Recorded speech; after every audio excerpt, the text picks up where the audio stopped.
Hello, hello, everyone. I am Dana, Marketing Ops Manager here at Hapday Group. There's a lot of talk going on right now about how we are living in unprecedented times, and that is absolutely true. Nobody has ever experienced a global event to the extent that we're all experiencing right now. But the reality is that we have gone through crisis in the past, and there have been business leaders and entrepreneurs who have gone through hard times and have had to make hard decisions and have come out the other side of that with lessons learned and wisdom and perspective to share. And so what we're wanting to do is to bring in some of these leaders and business people who have had some of those experiences and dig into what it was like for them and how previous crisis can help inform our current situation, how we make decisions and move forward as individuals and companies and ecosystems and countries and the whole world. So without further ado, meet Alice.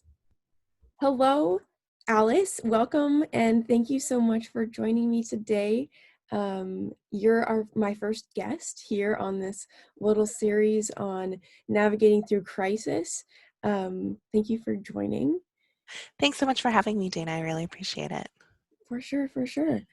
So to kick things off, if you would want to just tell a little bit about who you are and what you do and what you're currently working on, that would be great. Absolutely. So my name is Alice Chin. I'm the founder and CEO of Your Other Half. We are a small business human resources and recruiting firm, and we focus on supporting small businesses based in the US with 2 to 99 employees, generally in the professional services, nonprofit, and health and wellness sectors. So that's what we do now. I've been in HR since 2006. So this is kind of hopefully the capstone of my career. I love being an entrepreneur and hope to continue. And our team is really focused on supporting business owners right now in these crazy times and helping them to make people decisions that feel both ethical and culturally aligned, but also really human and human centered.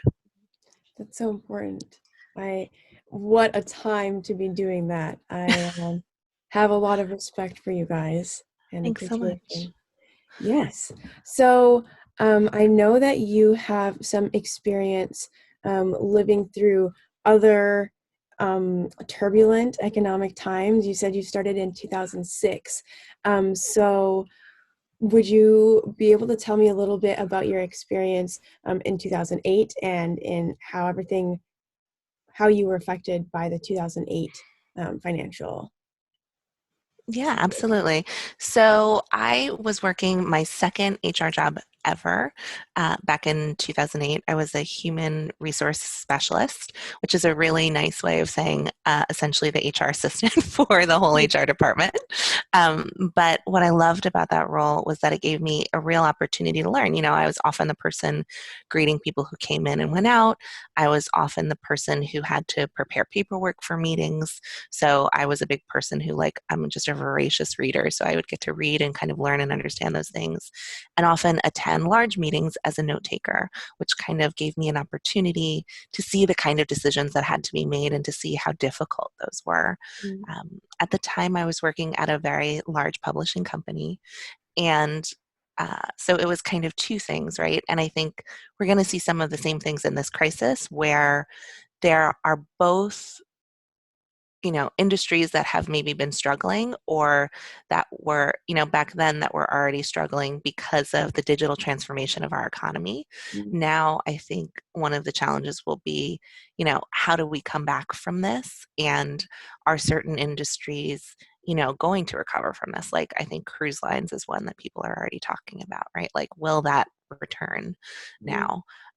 So there was that moment where it was like I was working in an industry that was already kind of having a moment when this crisis arrived, of that was already in itself having kind of this existential moment of what does the future of publishing look like, and really it was a transformational moment, right? Publishing was moving from print, which the company I was working for was huge in, to digital, and they were in the middle of making that transformation, but also really understanding how digital would change their business practices, and that was, I think, both forced and sped up by the 2008 crisis, right? They had to make those decisions more more quickly in order for the business to survive. And I think that that's something I really saw both back then in my role and now in our work with companies, is that crises like these force decisions at a really quick speed, right? And so having a plan and having support in that plan, I think, is really critical. The decisions the company that I was a part of I had to make were really about who they were going to keep, how they were going to keep them, um, what was the essential core business function. And again, I wasn't in a decision making position back then, but what I was in was a position to, like I said, read a lot of documents, sit in meetings and take notes and learn. One of the first things that I really learned, and I'm so grateful I got it so early in my career, is that we can make these decisions in a humane and human centered way, right? So the people that I worked with were extraordinarily compassionate. The company I worked for had many, many people. Over a third of the people who worked there had worked there their entire careers. Some of them working there over 20 years was not uncommon, right? So really felt like a family. And as a result, they were really focused on the impact of people. Another thing that I really learned there was how to be creative about how you can help people leave in a way that is humane for them, right? So, they did a lot of different things in terms of, giving people choices about when and how to leave.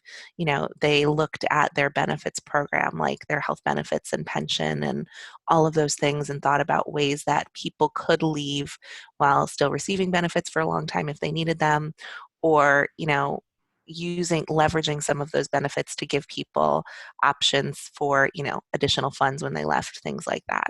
Because it was a legacy company that had been around a long time, they were able to offer really generous severance packages for people. And I think, the thing that I saw over and over again was making the process more human, right? So educating the managers that this was coming and how to communicate about it with their teams, creating really excellent communication programs and pieces of literature that could be distributed to the whole team as a whole.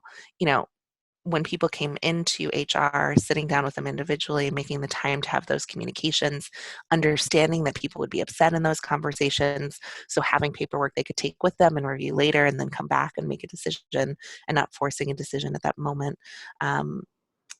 Those were all the things that I saw that made a really big difference. But ultimately, they needed a certain amount of their staff to leave, and that was the hard decision that they made in order to keep the business running. That's what an incredible experience to have, like, so early on in your career, to be able to sit and watch and be in such an observational and just like critical role, to be able to observe and absorb so much, um, while not having to be immediately in that decision making position. It sounds so valuable. It So was incredible. Yeah, and I was really grateful. And I just want to say, mhm, I think one of the things we can think about right now is how all of these experience will make someone's career richer, right? My mhm, career is richer because, they allowed a very young woman to sit in those meetings and take notes and listen to those decisions being made. And I got to understand how to be human even when things are hard. And mhm, so I think it's an opportunity right now to, let your staff be human, let people help you in these decisions, not be alone in them. And, maybe without even realizing it, you're going to help somebody's career, right? mhm. Yeah, that's powerful. Wow. So then, coming from that experience of being in a position where you were absorbing a lot and it was early in your career, um, do you see any similarities or major differences between the financial crisis in 2008, compared to what we're experiencing right now today with COVID-19 and the economic turmoil that kind of a lot of people everywhere, but especially entrepreneurs, are feeling right now? Yeah. So the worlds that I'm in these two crises are very different. Obviously, back then I was working in large corporations, and now I'm working exclusively with small businesses. But I think one of the things that we're seeing is, even though the economic recession back then obviously had global impacts, I don't think it happened everywhere at the exact same time, the way Mm, that we're seeing this crisis kind of happen globally in a very short period of time. Um, the number of people who are unemployed is rocketing I think, a little bit faster than we saw in the last recession. So that's extraordinarily challenging. And then I think the differences are back then businesses were trying to you know, stay afloat for economic reasons, but not also having to change essentially how they do business, right? It was more like, can we downsize certain pieces? Can we keep the most profitable pieces, right? Whereas a lot of businesses that we work with right now are just not able to work, right? If you're a boutique gym, you're closed, right? If you're a restaurant, you're closed already, right? So if you're a retail store, some businesses were forced to make decisions, I think, much faster than they were in the past. But the similarities are probably greater in my mind. I mean, I think, you know, dealing with employees that are feeling extraordinary uncertainty in their own lives is exactly the same. Business owners being forced to make decisions that they probably never imagined they would have to make is likely the same. Um, you know, and and being an employee and trying to figure out, how do I keep my job? How do I, you know, provide value? How do I show my boss that I'm worth keeping? Is really strong. And decisions about like, okay, this part of the business is going away, but this employee is extraordinary. Can I keep them and pivot them into something else? Is something that I think every business faced both then and now. And so I think, thinking thoughtfully about those things is something that's very, very similar. And hopefully being human and humane and human centered in these decisions is something that can be the same in both of these crises. Yeah, I would hope so. And I believe so too. Yeah. So I guess my question then for that is from your position of like you're helping and you're walking alongside these small business owners and everybody else that you're in contact with, having come from a perspective of you have a whole career of experience, like what are some practical applications or tips for entrepreneurs, employees, CEOs? Like I'm sure that they'll be different in each respect a little bit, but what are some ways that businesses can kind of actively work towards having that human and humane approach to these really difficult, potentially decisions and conversations they'll need to be having?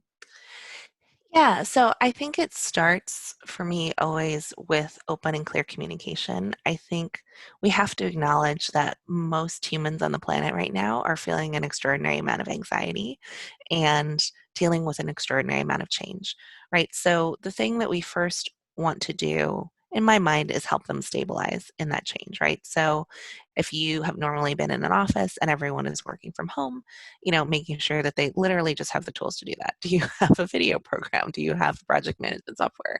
Do they have webcams, right? One of the things I really want to encourage people to do right now is to continue to have face-to-face conversations and really do work over video. There's an extraordinary amount of research that shows that in remote environments, if you continue face-to-face communication as opposed to just phone or chat or email, it really increases culture, cohesion, and communication. So we would really encourage everyone to do that. So first, just kind of help people get settled in their new reality.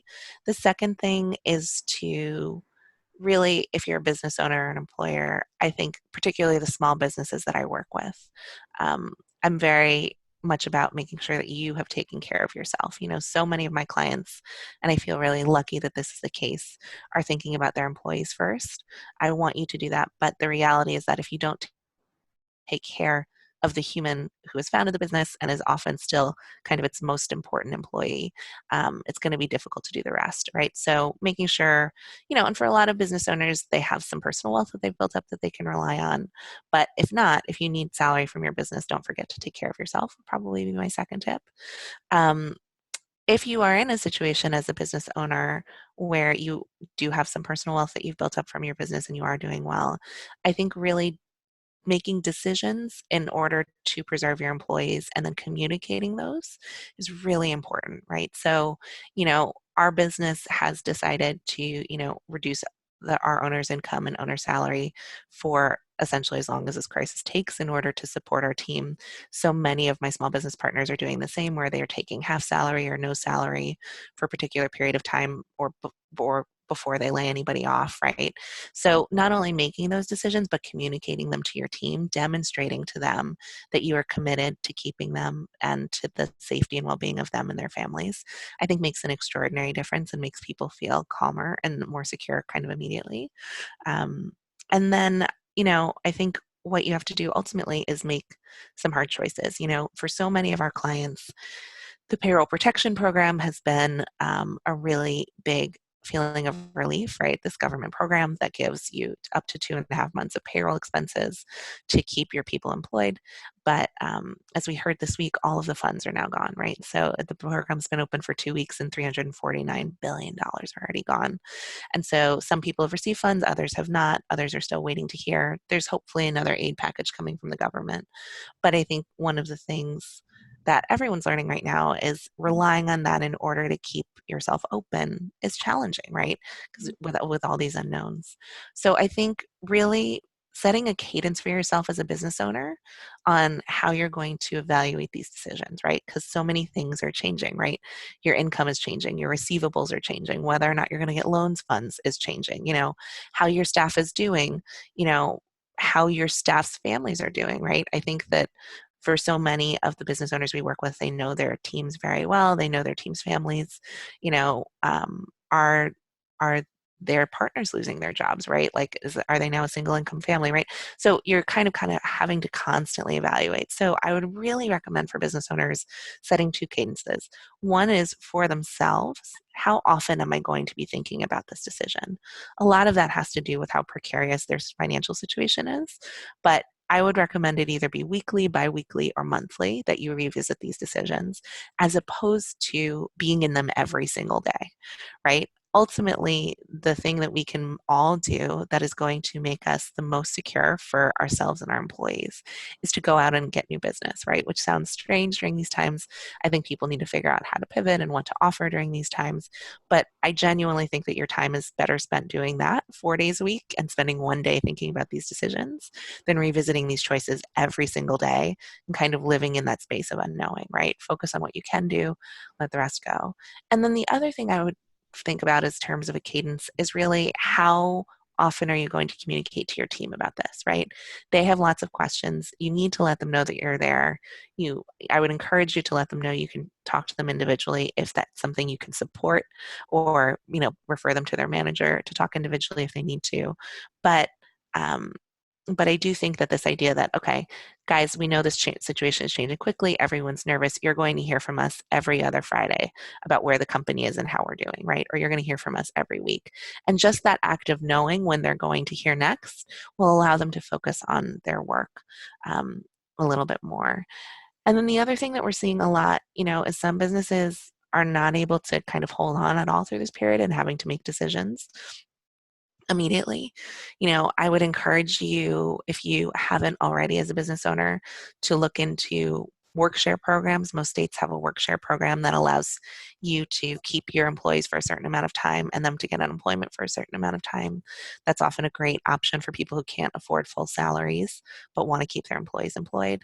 If you can't afford salaries at all, I would recommend thinking about a furlough instead of an entire layoff, because that will allow people to keep their benefits through your company while they're not getting paid. It's essentially an unpaid leave of absence.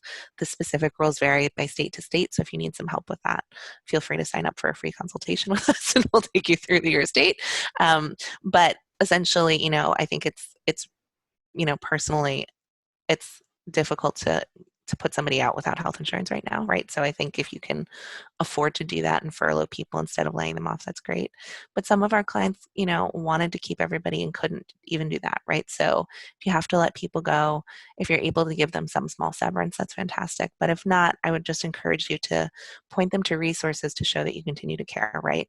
Tell them about the healthcare marketplace and the fact that you laid them off means they now qualify to go get health insurance through the marketplace, right? Instruct them on how to apply for unemployment and help give them any information that they need. Let them know that through the end of July, there's an additional $600 a week from the federal government. So in some cases, people will make more on unemployment than not. Refer them to Other places, recruiters that you might know, right? Other businesses that might need them, right? Just think about how you can do it in the most humane way possible, right? Are you willing to offer them a letter of recommendation to get another job or be a reference, right? Think about what you can do to help them, even if you can't keep them. And ultimately, I think it's as much about how you communicate these things as what you're communicating. It is a stressful and anxious time for everyone, including business owners. But to the extent that you can just be present with someone, listen to their fears and anxieties, not necessarily share your own, but just be present for them and be, really an active listener, a compassionate, boss. I think this is the moment for that more than ever. Um, yeah. So I know I've been talking for a while now, but I think those are hopefully helpful tips. That was so good. And it was so actionable too. I really appreciate that because there is so much talk of we're here together, and there's been this huge outpouring of this sense of unity just across the board. But at the same time, I'm especially glad that you touched on the how of you communicating these things, because that is such an important part, and being able to incorporate all of these different pieces with the practical application, I really appreciate. So thank you Okay. so much for sharing. My pleasure. um, we are pretty much at time at this point. Okay. Is there anything, you mentioned that you have free consultations. Yeah. Is there anything, like if people want to get in touch with you or with your company, where can they find you out on the internet? Absolutely. So the best way to reach us is on our website, which is www.yourotherhalfsolutions.com. When you go to the website, you'll see right on the front page, we offer a free 15-minute consultation to any business right now. We want to make sure that we're helping everyone, whether or not you can pay if you're a small business owner. So please reach out. I would be delighted to talk with you. We also have on there, there's a banner across the top of our website that points you to some resources that we've made recently. We have a webinar series. Our team has been remote since we started 5 years ago. So tips on how to work from home from our 100% remote team. It's a series for employers and employees, as well as we have some both blog posts and video posts up on our website talking about the different legislative changes that have come up that employers have to keep up with, right? Like how to record leave if your employee's out on COVID, what new notices you have to give employees, all of those little nitty gritty things that no one's thinking about right now, but might actually provide employees with some relief knowing that those things are in place. So feel free to check out all of that. And also on our contact page on our website, if you have a question that's not answered there, feel free to email us. Perfect. Thank you so much. Again, thanks for taking the time. It was so wonderful speaking with you and hearing a bit about your story, and I feel encouraged after talking to you. Amazing. Thanks so much for having me, Dana. I really am so happy to help and would love to talk to anybody who feels like we can be of use to them. Take good care. Thank you so much. Bye-bye. Okay. Bye-bye.